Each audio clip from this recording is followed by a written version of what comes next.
Hey, what's up, guys? Mikhail Bennett here, and my lovely wife, Domonique Bennett. and we are your Friends with Benefits podcast / show, whatever you want to call it, right? On this show, what we're going to be talking about is everything credit, business, marketing, Branding, advertising, everything. everything to help you to grow yourself, your life, and your business, okay? And enter that next level of your life, right? So on this show, what we want to talk about is 3 things that we did to improve our credit score in 3 months. And I know you might be thinking like 3 months, like 90 days. Like, we're not joking. Right. It literally, once you figure out how to actually do it, it literally doesn't take any time. Right. It don't take that long. So, all right, let's just jump right into it, right? The first thing, which isn't even one of the 3 things, honestly. Right. It is we educated ourselves, right? We took a deep dive and a deep interest into educating ourselves on credit, right? And I think a lot of where we started, it was all free knowledge, like we just searched YouTube University. That's where we began, and, that's where we started on our credit journey. Right. And, the free knowledge really just got me thinking and got me going.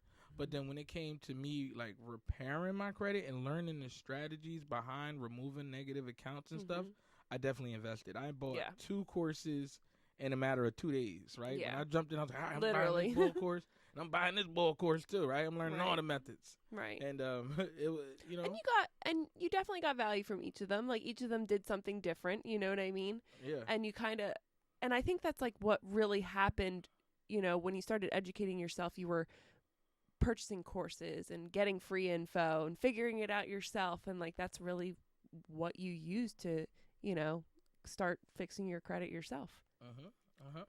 So and fixing mine. The first thing that we did was we removed the negative items, right? And I'll actually let Dominique tell you a little bit about her story about how she racked up some inquiries and stuff like that. And then I'll share my story on how I became the king of charge-off credit cards, right? And maxed off and charged out. Right. Charged off. Just done with. Right. Send them straight to collection. Don't even send them to my house. Right. That's basically what they should have did. So the first thing we did was we removed the negative items off of our account. So Dominique, you'd like to tell them a little bit about your story and how you got the negative items on your account? Yes. And some of it is news to me too. So I had a lot of credit cards, when I first started on my credit journey. I didn't really know what I was doing. I just literally turned 18 and I applied for 2 credit cards. Like, that's literally what happened. And I racked up a lot of inquiries over the years because I just kept trying to get more credit and didn't realize at the time that as I was applying for new credit, I was only hurting my score even more. And because I wasn't paying on my credit cards like that. Right. Fast forward, I went to get a car. And because my credit wasn't good, they sent my credit report to every bank from the East Coast to the West Coast right. until they found a bank that wanted to lend to me. And then I ended up not even getting a loan. It ended up being a lease. Swindled. So it's like all those inquiries for what? Right. So about how many inquiries did you rack up? Oh my God. Like 20 or more. It was a lot. A lot. And that's very overwhelming to see. And, every inquiry on your credit report is anywhere from like 4 to 10 points each. So think about that. Yep. That's like a lot.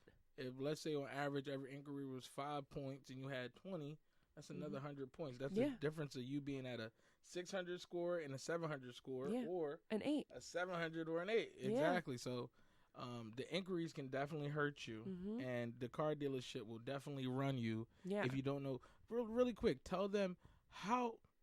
So if you had a chance to go and do it again and get you a car, would you do that again? Go back to a dealership like that? 100% no. What would you do?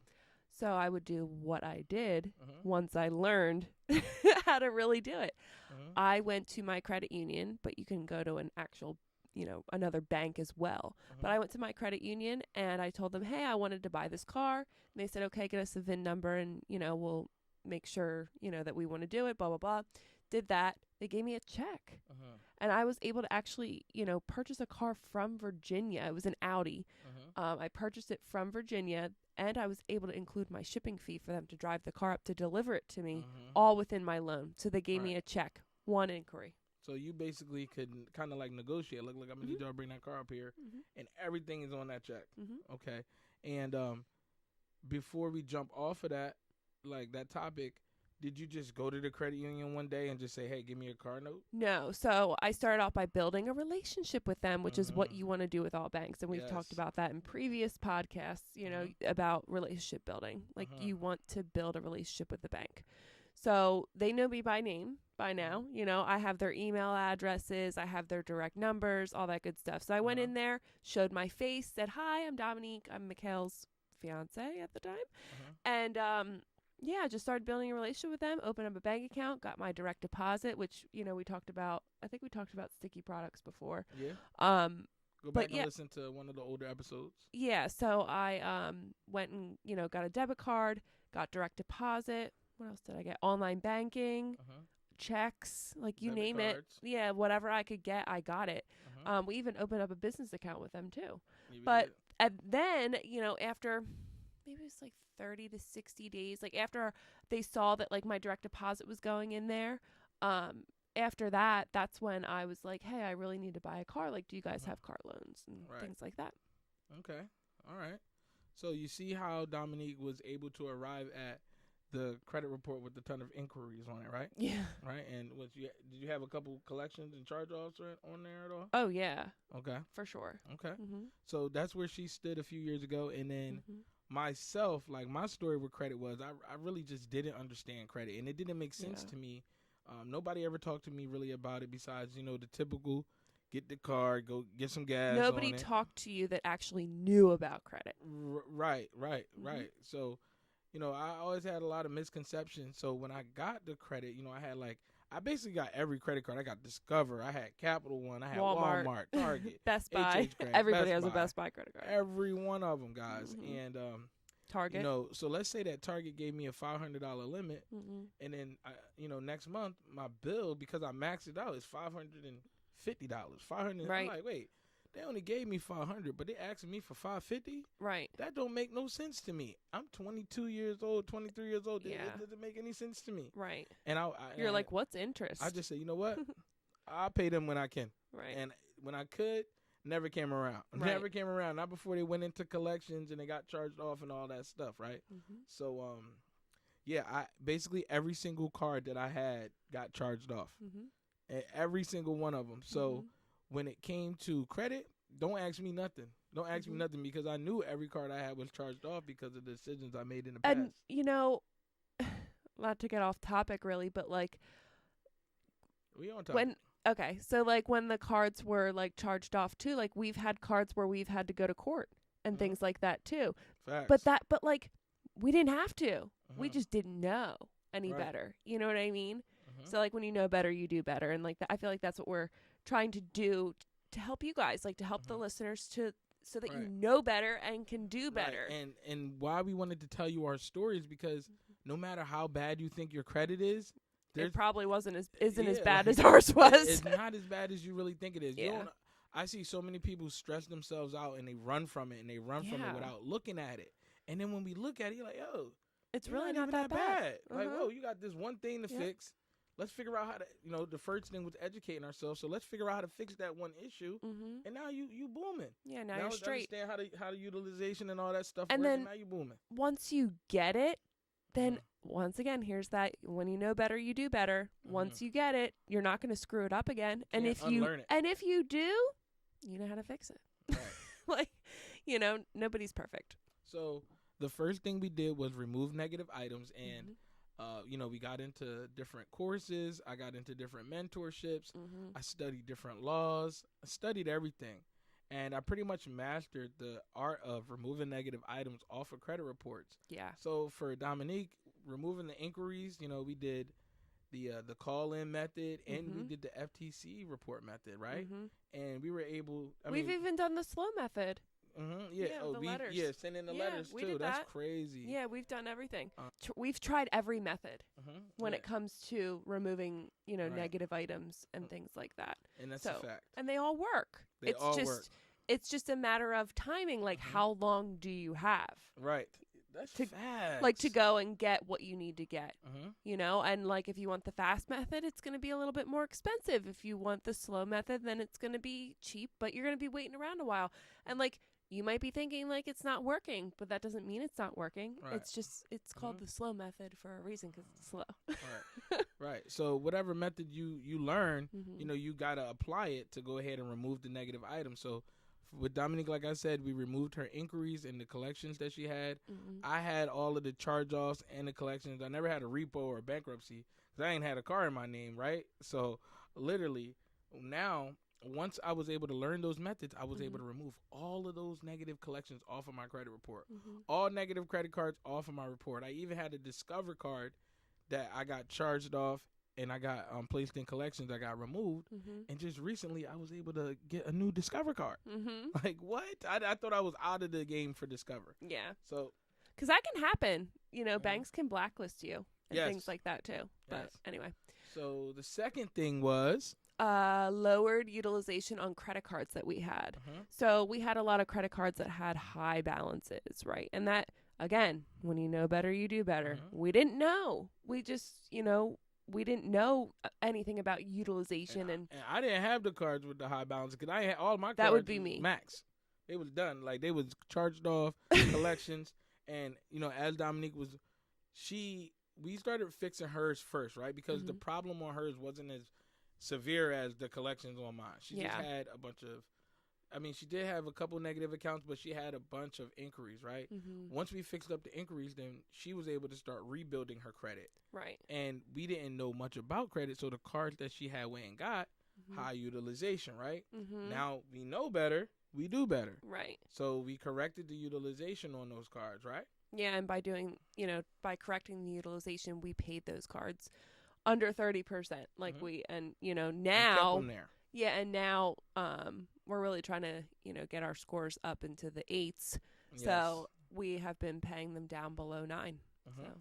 Yes, and if you need to learn more about utilization, go watch our last video on utilization, and you'll get a real good understanding of that. Yep. And then after fixing the utilization problem we had, we even had to fix utilization on one of the third things we did. We added primary accounts. And authorized users. So the primary accounts, you know, her getting new credit cards, adding the car loan to her credit report.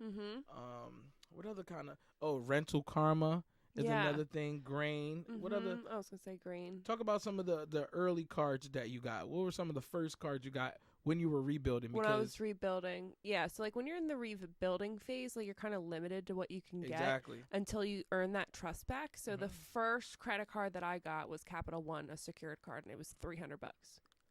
Okay. And then what was the next one?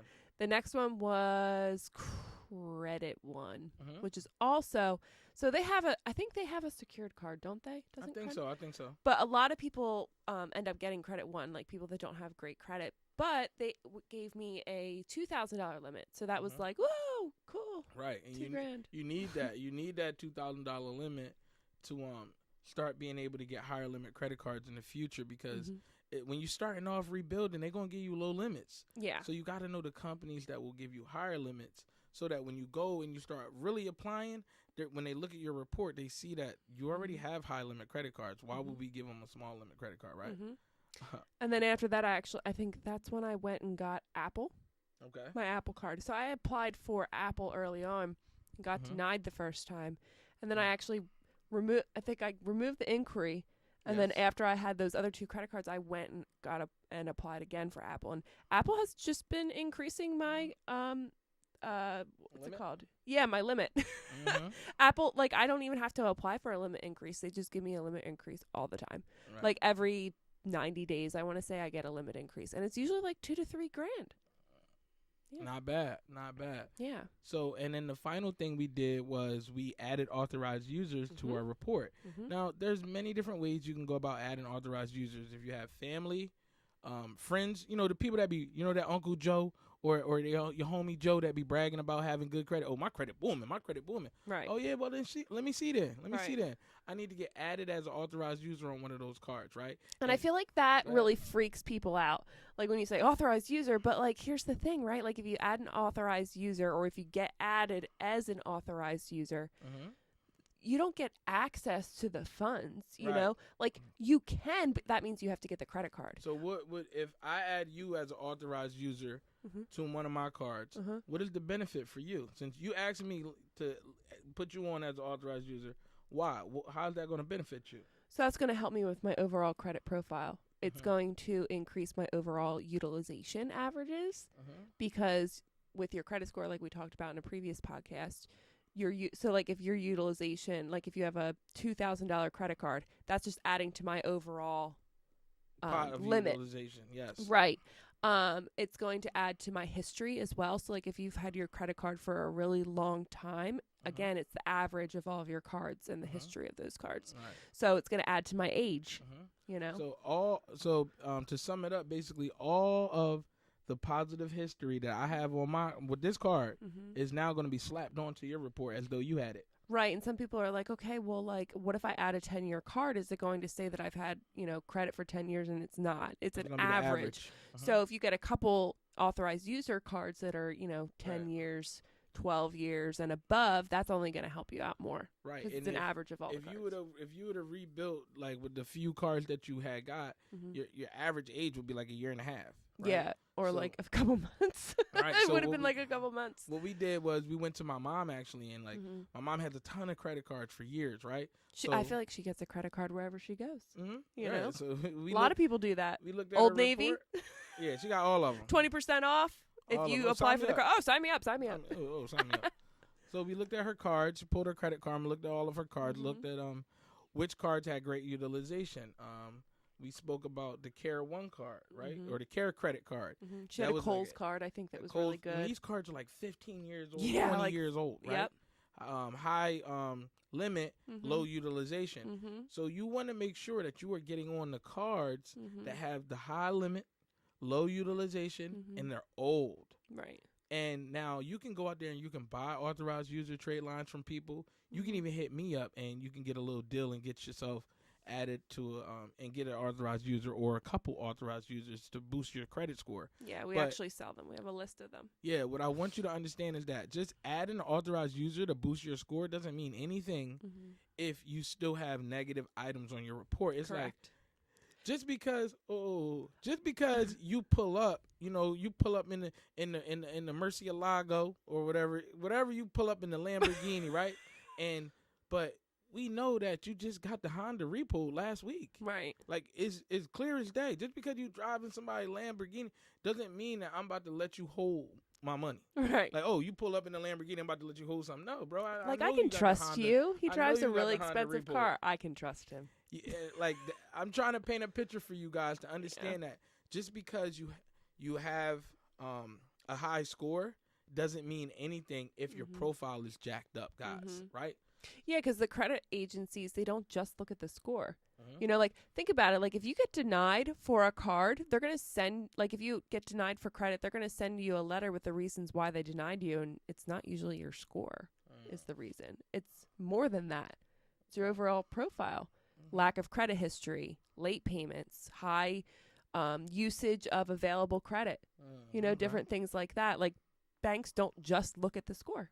Not at all, right? So if you have made it to this far in the show, what I would like for you to do is hit a like if you like the content you've been getting, comment in the description, and hit go ahead. the notification bell. Yes, and subscribe to the channel as well, right? Follow us on Apple Podcasts. Leave us a review, please. If you're listening on Apple Podcasts, please leave us a review because that helps us in the future. Yeah. And if there's any topics of video ideas or anything like that, anything you guys want us to cover to help you along your journey, make sure you comment and let us know. We'll definitely do that. And if you are an entrepreneur in the space, we'd love to have you on the show and interview you. So please reach out to us. Yes. Come on and benefit the people. You can go to either of our link trees, which is available on YouTube and is also available in our Instagram, social media. Yeah, and you can reach out to us. Yeah, and if you want to either learn how to repair your credit, reach out to me. If you need a professional service, you need somebody to handle it for you, remove them negative items off you and negative accounts off of your report, we got you guys. Or even if you want to do it yourself. Exactly, yeah. We can definitely teach you how to do it. So, my name is Mikhail Bennett. And I'm Domonique Bennett. And we are your friends with benefits, and we are signing out.